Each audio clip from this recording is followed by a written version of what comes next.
So ఏం చెప్తారన్న, ఏదైతే SLBC tunnel విషయంలో కూడా గత వారం 10 రోజుల నుండి కూడా చర్చనీయాంశంగా మారుతా ఉంది. అందులో ఉన్న వాళ్ళు కూడా ఈరోజు అనౌన్స్ అయింది చనిపోయినట్టు.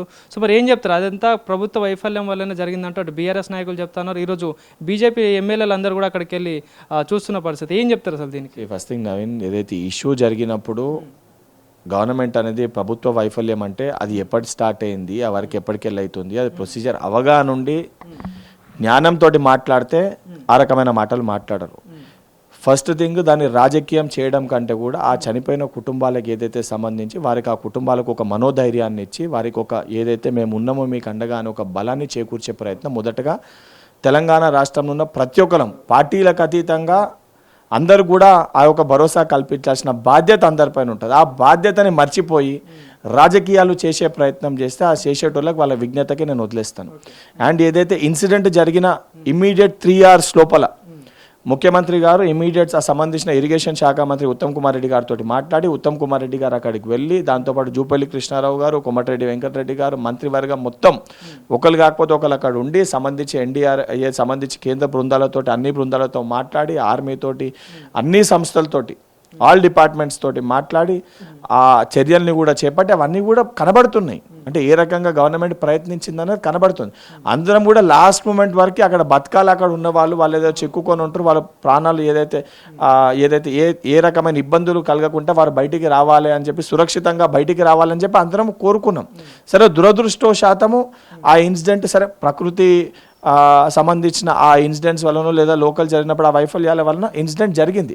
ఆ జరిగిన దానికి గవర్నమెంట్ రియాక్ట్ కాకపోతే మీరు వాళ్ళు ఆరోపిస్తున్నట్టు 100% దాన్ని మనం ఏకీభవించవచ్చు. కానీ గవర్నమెంట్ పనితీరు ఏ రకంగా ఉంది, గవర్నమెంట్ ఏ రకంగా స్పందించింది, మంత్రులు ఇమీడియట్గా ఏ రకంగా రియాక్ట్ అక్కడికి వెళ్ళినరో అవన్నీ కూడా చాలా క్లియర్ కనబడ్డాయి. ఈరోజు ఇది కాగానే ఏదైతే బీజేపీ పార్టీ ఎమ్మెల్యేలు వెళ్ళి అక్కడ ఆ జరిగిన ఇన్సిడెంట్ పైన మాట్లాడితే ఇదే బీజేపీ పార్టీ పాలిట రాష్ట్రాల్లో గుజరాత్లో కూడా అనేక సందర్భాల్లో బ్రిడ్జిలు కూలిపోయి మనుషులు చనిపోయినారు.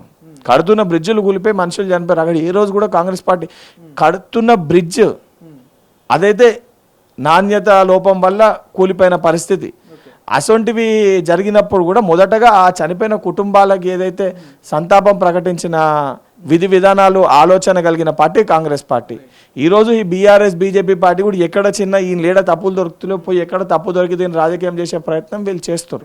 కానీ ప్రజలు దీన్ని గమనిస్తారు, తగిన గుణపాఠం వాళ్ళకి చెప్తారు. కానీ అయితే 15 నెలల పాలనలో కూడా దగ్గర 4-5 ప్రాజెక్టులు కూలిపోయినాయి. మేము 10 సంవత్సరాలు కట్టిన ప్రాజెక్టులు గవర్నమెంట్ పట్టించుకోవడం పోవడంలోనే కూలిపోయినాయని హరీష్ రావు పదే చెప్తా ఉన్నారు. నిన్న అక్కడికి వెళ్ళి కూడా వాళ్ళు కట్టినవి చెప్తున్నారు, వాళ్ళు 4-5 ప్రాజెక్టుల పేరు చెప్పారు. సో ఏం చెప్తారు అసలు దీనికి? ఇప్పుడు ఒక ప్రాజెక్ట్ కట్టినప్పుడు ఎవ్రీ మంత్ పెద్ద పెద్ద ప్రాజెక్టులకి ఎవ్రీ మంత్ పోయి మరమ్మతు పనులు చేస్తారా?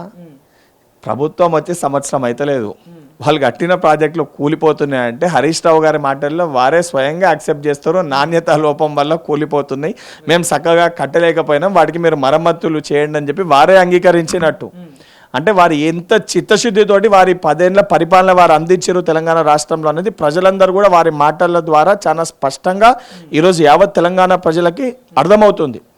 అండ్ హరీష్ రావు గారు కేవలం ఏదో రాజకీయం చేయాలి, ఏదైతే ఆ కుర్చీ కోసం మరి పార్టీ అధ్యక్ష కుర్చీ కోసం పోటీ పడుతుర్రా లేదా ప్రతిపక్ష పార్టీ నాయకుని కుర్చీ కోసం పోటీ పడుతుర్రా అర్థమైతే లేదు. కానీ బావబామర్దులు ఇద్దరి మధ్యలో పోటీతోటి ఏది పడితే అది బయటికి వచ్చి మతిస్థిమితం కోల్పోయి మాట్లాడుతున్నారు ఇద్దరు.